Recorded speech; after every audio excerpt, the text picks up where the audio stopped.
Okay, yeah, that works. Okay, here we go. So we keep going with the juxtaposition cross of ideas. I got an idea. I love it. The 4-1. When I was very young, I was doing terrible in school. And my parents sent me to some kind of psychologist. That's right, that's not me. Testing things, and they discovered that I was a genius, at least in terms of IQ. So they decided that we're going to do something about that. They enrolled me to the member of Mensa, which is one of these genius clubs, and I was sent off to Mensa gathering in Boston and Massachusetts. I can't remember any more horrifying experience. It was horrifying. I think I was around 14.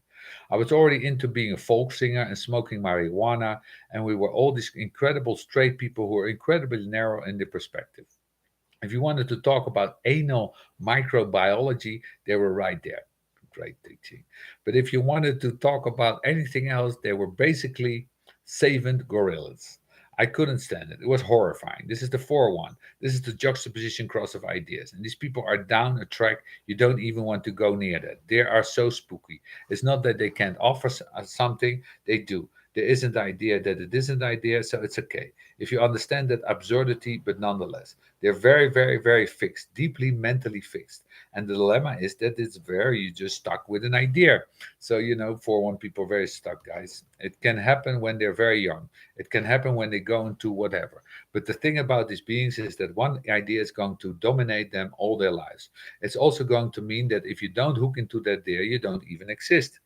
And remember that this is not the cross of Eden anymore. We're on the juxtaposition cross, which means that we moved away from the 636.